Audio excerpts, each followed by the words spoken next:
दिल्ली सल्तनत का काल 320 वर्षों का है, जो 1206 से 1526 तक का काल है। दिल्ली सल्तनत में कुल 5 वंश हुए। पहला, गुलाम वंश। दूसरा, खिलजी वंश। तीसरा, तुगलक वंश। चौथा, सैयद वंश। पांचवा और अंतिम लोदी वंश। आज की इस वीडियो में हम सल्तनत के सभी वंशों का विस्तार से अध्ययन करेंगे। गुलाम वंश। इसका अन्य नाम दास वंश, ममलूक वंश तथा इल्बरी वंश है। गुलाम वंश में कुल 11 शासक हुए।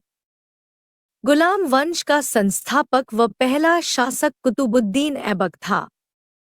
इसका जन्म 1150 ईस्वी में हुआ था। इसका शासनकाल 1206 से 1210 तक रहा। ऐबक ने अपनी राजधानी लाहौर को बनाया तथा इंद्रप्रस्थ को अपनी सैन्य राजधानी बनाया। यह गौरी का दास था, जिसे गौरी ने मिर्जा अजीज कोका से खरीदा था।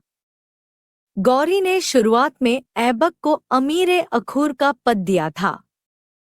मोहम्मद गौरी ने ऐबक को लाहौर और दिल्ली में शासन के लिए नियुक्त किया तथा इसे मलिक एवं सिपहसालार की उपाधि प्रदान की। बाद में ऐबक ने गौरी की बेटी से शादी की तथा गौरी का दामाद बना। ऐबक की मृत्यु 1210 में चोगान अर्थात पोलो खेलते हुए हुई। ऐबक के अन्य नाम थे पील बख्श अर्थात हाथियों का दान करने वाला, लाख बख्श, हातिम द्वितीय तथा कुरान खां। ऐबक ने कभी भी अपने नाम का कोई सिक्का नहीं चलवाया, न ही प्रशंसा पत्र खुतबा पढ़वाया। इसने सुल्तान की उपाधि धारण नहीं की थी। यह बख्तियार काकी का शिष्य था, जो सूफीवाद के प्रवर्तक थे। बख्तियार काकी के गुरु मोइनुद्दीन चिश्ती थे, जिनकी दरगाह अजमेर शरीफ में है। ऐबक के निर्माण कार्य। दिल्ली में कुतुब उल इस्लाम मस्जिद। यह उत्तर भारत की पहली मस्जिद थी। 2.5 दिन का झोपड़ा अर्थात अजमेर मस्जिद। 1199 में कुतुब मीनार का निर्माण शुरू करवाया। इसकी पहली मंजिल का निर्माण पूरा कराया। कुतुब मीनार की दूसरी, तीसरी और चौथी मंजिल का निर्माण इल्तुतमिश ने करवाया। अंतिम 5वीं मंजिल का निर्माण फिरोज शाह तुगलक ने करवाया। कुतुब मीनार की हाइट 72.5 मीटर है। 1993 में इसे यूनेस्को की विरासत सूची में शामिल किया गया। ऐबक को गुंबद कला व मेहराब कल का जनक कहते हैं। ऐबक का दरबारी कवि हसन निजामी था। इसके द्वारा लिखी गई किताब ताजुल मासिर व फ़क़े मुरीद है। ऐबक का मकबरा आज के लाहौर में है। ऐबक का पुत्र आराम शाह एक अयोग्य शासक था, जिसे इल्तुतमिश ने जूड़ के युद्ध में हराया। गुलाम वंश का तीसरा शासक इल्तुतमिश था। यह इल्वरी जाति से था। यह ऐबक का गुलाम था, अतः इसे गुलाम का गुलाम कहा गया। इसके पिता का नाम इल्म खान था। इसने अमीर उल उमरा की उपाधि धारण की। इसने अपनी राजधानी दिल्ली को बनाया। यह बदायूं का गवर्नर था। इल्तुतमिश को दिल्ली में सल्तनत काल का वास्तविक संस्थापक कहा जाता है। इल्तुतमिश ने इक्ता प्रथा चलाई, जो वेतन के बदले जमीन देने की प्रथा थी। इसने तुर्क एक चहलगानी का गठन किया, जो 40 तुर्क और गैर तुर्की गुलामों की एक परिषद थी, जो इल्तुतमिश की इच्छा के अनुसार दिल्ली सल्तनत का प्रशासन करती थी। इसने आगरा में न्याय का घंटा लगवाया। यह खलीफा से खिल्लत प्राप्त करने वाला पहला सुल्तान बना। इल्तुतमिश के समय का इतिहास तारीख एक फिरोजशाही में लिखा है, जिसके लेखक बरनी है। 1215 ईस्वी में याल्दोज को इल्तुतमिश ने तराइन के तीसरे युद्ध में हराया। इसने तांबा तथा चांदी की मुद्रा चलाई, जिसे जीतल व टांका कहा जाता था। इल्तुतमिश के समय में ही चंगेज खान के नेतृत्व में मंगोलों का पहला आक्रमण भारत पर 1221 ईस्वी में हुआ। इल्तुतमिश को मकबरा शैली का जनक कहा जाता है। इसने अपने बड़े बेटे मोहम्मद खां की याद में दिल्ली में सुल्तानगढ़ी का पहला मकबरा बनवाया। इसने टकसाल नमक सिक्का चलवाया। जोधपुर में इल्तुतमिश ने अतारकिन का दरवाजा बनवाया।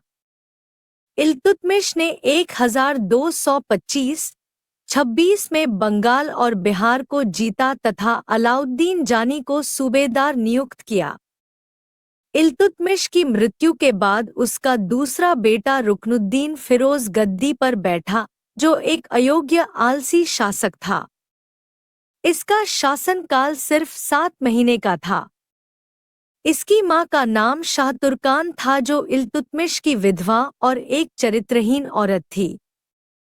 रुकनुद्दीन फिरोज के बाद रजिया सुल्तान गद्दी पर बैठी। इसका शासनकाल 1236 से 1240 तक 4 वर्षों का रहा। यह इल्तुतमिश की बेटी थी। तुर्की इतिहास की यह पहली मुस्लिम महिला शासक थी। रजिया के विरुद्ध अनेक षड्यंत्र हुए। इन षड्यंत्रों का नेता इतगीन अमीर-ए-हाजिर था। रजिया के खिलाफ पहला विद्रोह कबीर खान ने लाहौर और मुल्तान में किया। रजिया ने इस्लामी बुरखा प्रथा को नकारा और कुल्हा तथा चोगा धारण किया। रजिया ने कले गुलाम याकूत को अमीर अखोर नियुक्त किया, जो अल्तुनिया के विद्रोह में मारा गया। रजिया के खिलाफ होने वाला अल्तुनिया का विद्रोह आज के तबरहिंद, भटिंडा, पंजाब में हुआ। रजिया की मृत्यु 13 अक्टूबर 1240 में कैथल, हरियाणा में हुई। रजिया के बाद 1240 से 1242 तक दिल्ली के सिंहासन पर उसका भाई बहराम शाह बैठा। इसने अपना नायब-ए-मुमलिकात इतगीन को नियुक्त किया, जिसकी आगे चलकर हत्या हो गई। इसके शासन में तैयर के नेतृत्व में मंगोलों ने 1241 में आक्रमण किया और लाहौर को लूटा। 1242 से 46 के बीच मसूद शाह दिल्ली के सिंहासन पर बैठा। यह रुकनुद्दीन फिरोज का पुत्र था। इसका अन्य नाम कुलिखा व शमशी कुलीन था। 1246 से 1266 के बीच नसीरुद्दीन महमूद दिल्ली के सिंहासन पर बैठा, जो इल्तुतमिश का पोता तथा मोहम्मद शाह का बेटा था। इसे सल्तनत काल का औरंगजेब कहा जाता है। इसने टोपी सीकर अपना जीवन व्यतीत किया। इसने बलबन को नायब-ए-मुमलिकात नियुक्त किया।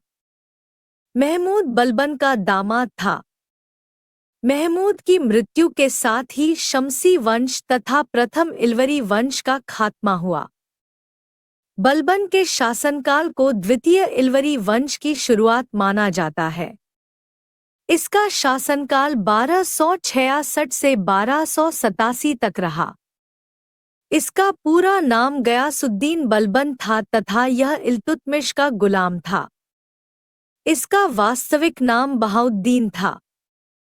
इसने उलूग खां की उपाधि धारण की, जो इसे महमूद ने दी थी। इसने एक अन्य उपाधि जिल्ले इलाही धारण की, जिसका अर्थ होता है ईश्वर की छाया। इसने मेवातियों के खिलाफ लौ एवं रक्त की नीति अपनाई तथा तुर्क एक चहलगानी का अंत किया। इसमें सजदा, झुकना, पाबोश, चूमना, नौरोज उत्सव आदि शुरू किए। बलबन के द्वारा ही पहली बार गैर इस्लामिक प्रथा दिल्ली सल्तनत में लागू हुई। तथा इसने फारसी पद्धति में दरबार का गठन किया।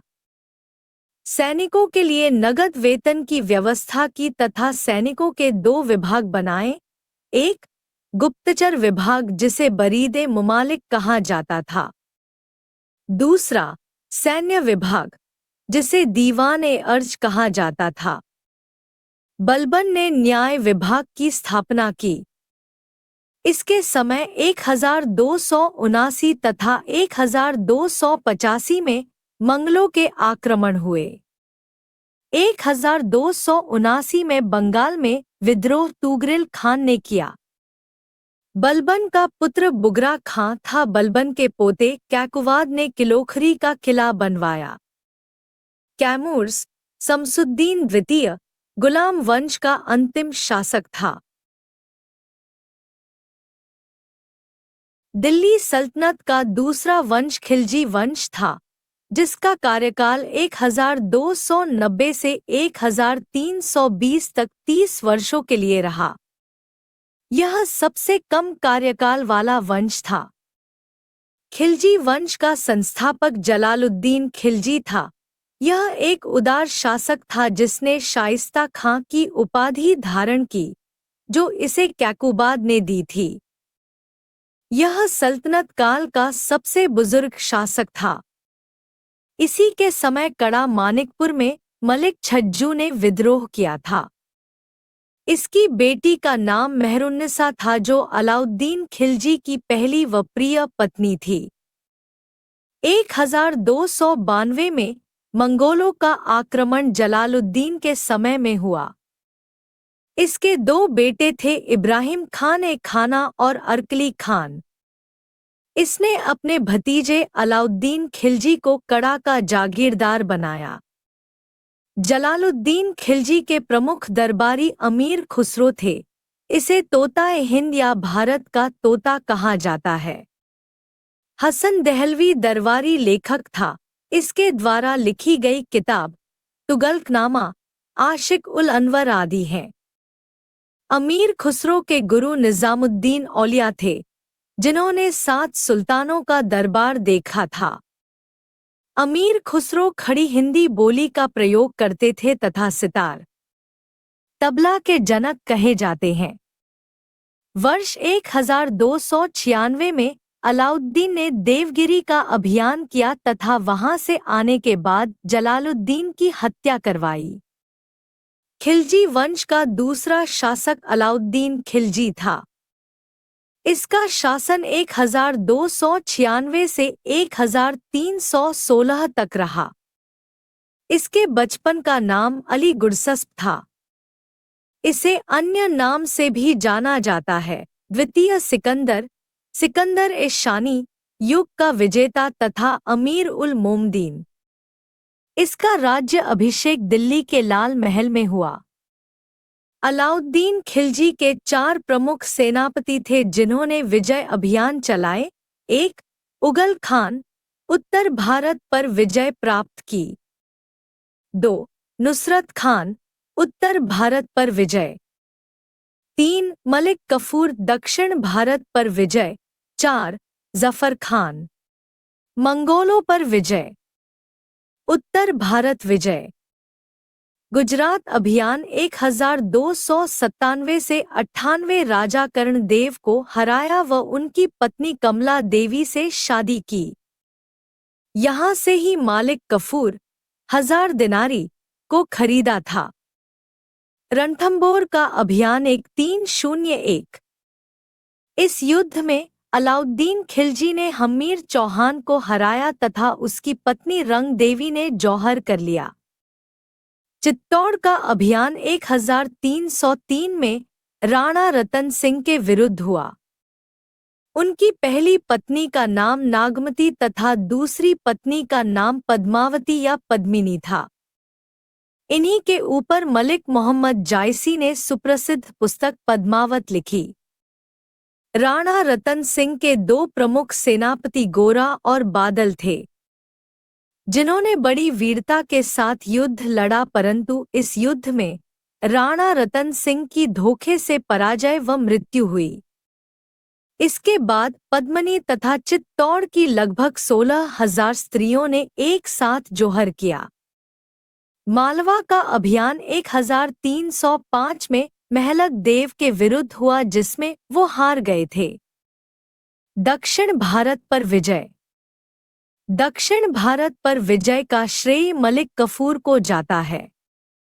दक्षिण भारत का पहला अभियान देवगिरी में रामचंद्र देव के विरुद्ध 1296 में हुआ। दूसरा अभियान तेलंगाना वारंगल में प्रताप रुद्रदेव के विरुद्ध 1309 में हुआ। तीसरा अभियान होयसेल द्वार समुद्र में वीर बल्लाल के विरुद्ध 1310 में हुआ। दक्षिण भारत का चौथा अभियान सुंदर व वीर पांडे के विरुद्ध 1311 में हुआ। अलाउद्दीन के कार्य। बाजार नियंत्रण प्रणाली की शुरुआत की। इक्ता प्रथा खत्म करके सैनिकों को नगद वेतन देना चालू किया। हुलिया लिखवाने की शुरुआत हुई।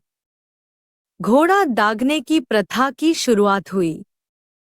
भू राजस्व में सुधार किया, खूस्म कर लागू किया।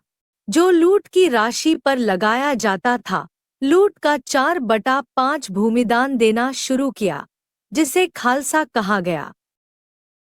अलाउद्दीन के कुछ प्रमुख विभाग। दीवान-ए-विजारत, वित्त विभाग। दीवान-ए-आरिज, सैन्य विभाग। दीवान-ए-रसालत, विदेश विभाग। दीवान-ए-रिशालत, बाजार नियंत्रण। मंडियों के प्रमुख को शहना-ए-मंडी, मापतौल के अधिकारी को नाजिर, गुप्तचर को बरीद कहा जाता था। अलाउद्दीन खिलजी की मृत्यु 1316 में जलोधर रोग की वजह से हुई। अलाउद्दीन के निर्माण कार्य। हजार खंभा महल, सीरी का किला, जमेत खाना मस्जिद, अलाई दरवाजा, हौज खास। अलाउद्दीन के बाद मलिक कफूर 36 दिन के लिए गद्दी पर बैठा। मलिक कफूर के बाद गद्दी पर मुबारक शाह खिलजी 1316 से 1320 तक बैठा। इसे पागल बादशाह कहा जाता था। मुबारक हसन, मुबारक शाह की मौत का कारण बना। यह स्वयं को खलीफा घोषित करने वाला दिल्ली का पहला सुल्तान था। मार्को पोलो इटली से अलाउद्दीन के समय आया था। खिलजी वंश के बाद तुगलक वंश का शासन 1320 से 1414 तक हुआ। तुगलक वंश का संस्थापक गयासुद्दीन तुगलक था। गयासुद्दीन तुगलक ने गाजी की उपाधि धारण की। यह नहराए का निर्माण करवाने वाला पहला सुल्तान था। इसने तुगलकाबाद और छप्पनकोट दुर्ग बनवाया था। 1325 के बंगाल अभियान से लौटते समय मोहम्मद बिन तुगलक के द्वारा बनवाए गए लकड़ी के महल में दबकर गयासुद्दीन तुगलक की मौत हो गई। मोहम्मद बिन तुगलक 1325 से 1351। यह सबसे शिक्षित शासक था। यह रक्तपिपासु भी कहलाया। इसके बचपन का नाम मलिक फखरुद्दीन था। इसके अन्य नाम जूना खान, उलूग खां थे। मोहम्मद बिन तुगलक ने 4 असफल प्रयोग किए। इसने राजधानी का परिवर्तन 1327 में दिल्ली से देवगिरी किया और उसका नाम बदलकर दौलताबाद रख दिया। इसने 1329 में कांसे की बनी सांकेतिक मुद्रा चलाई। इराक को जीतने के लिए 1330-31 में खुरासन का अभियान चलाया। हिमाचल व चीन को जीतने के लिए कराचिल अभियान चलाया। 2 आब कर में वृद्धि की तथा इसे 50% कर दिया। इसी के समय इब्न बतूता मोरक्को से 1333 में भारत आया। इसकी विद्वता से खुश होकर मोहम्मद बिन तुगलक ने इसे दिल्ली का काजी बनाया व अपना दूत बनाकर चीन भेजा। इब्न बतूता की प्रसिद्ध पुस्तक किताबुल रहला है। मोहम्मद बिन तुगलक के समय 1336 में राय बंधुओं हरिहर और बुक्का ने विजयनगर साम्राज्य की स्थापना की, जिनके गुरु विद्याधर थे। विजयनगर साम्राज्य की राजधानी हम्पी थी। मोहम्मद बिन तुगलक के समय 1347 में हसन गंगू ने बहमनी साम्राज्य की स्थापना की। फिरोज शाह तुगलक 1351 से 1388 यह सिकंदर लोदी व औरंगजेब का अग्रगामी था। एलियट ने इसे सल्तनत काल का अकबर कहा। इसका वास्तविक नाम कमालुद्दीन फिजो था। यह गयासुद्दीन तुगलक के छोटे भाई रज्जब का बेटा था तथा इसकी माता का नाम बीबी जैला था जो एक हिंदू महिला थी। फिरोज शाह तुगलक ने तकाबी कर जो मोहम्मद बिन तुगलक ने किसानों पर लगाया था उसे माफ कर दिया। इसने सल्तनत काल के 24 टैक्स खत्म कर दिए और 4 नए कर लगा दिए। खराज टैक्स भूमि उपज का 1/6, ज़कात टैक्स मुस्लिमों की बचत का 2.5%, खूम्स कर 1/5, सिंचाई कर उपज का 10%। यह दिल्ली सल्तनत का सबसे भ्रष्ट शासक था। इसने इक्ता प्रथा को पुनः प्रारंभ किया और इसे वंशानुगत कर दिया जिसे विरासत का सिद्धांत कहा जाता है। इसे दासों का शासक भी कहा जाता है क्योंकि इसके समय सबसे अधिक दास थे। इसने स्थायी सेना रखनी बंद कर दी। इसने रोजगार दफ्तर खुलवाए। दासों के लिए दीवान एक बंदरगान विभाग बनाया। मुस्लिम लड़कियों और विधवाओं की मदद के लिए एक अलग विभाग दीवान ए खैरात बनवाया।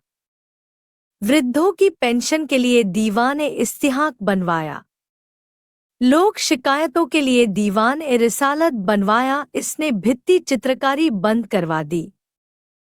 सोने चांदी के बर्तन बंद किए। महिलाओं को पीर मज़ार पर जाने से रोक दिया। इसने बहुत सारे बसाए। फिरोज शाह कोटला, फतेहाबाद, जौनपुर, सिराज-ए-हिंद जूना खान की याद में तथा फिरोजाबाद। इसके समय बर्नी ने तारीख के फिरोजशाही लिखी। इसने अपनी आत्मकथा फुतहाते फिरोजशाह लिखी। इसमें चांदी के सिक्के सजगनी चलाए। यह अशोक के 2 स्तंभ टोपरा स्तंभ व मेरठ स्तंभ को दिल्ली लाया। इसने 1368 में कुतुब मीनार की मरम्मत करवाई। फिरोज शाह तुगलक के शासन के बाद अन्य गैर महत्वपूर्ण शासक हुए। गयासुद्दीन मोहम्मद शाह, गयासुद्दीन तुगलक शाह, अबूबकर शाह, नसीरुद्दीन मोहम्मद शाह, अलाउद्दीन सिकंदर शाह, नसरुद्दीन महमूद तुगलक वंश का अंतिम शासक था। सैयद वंश।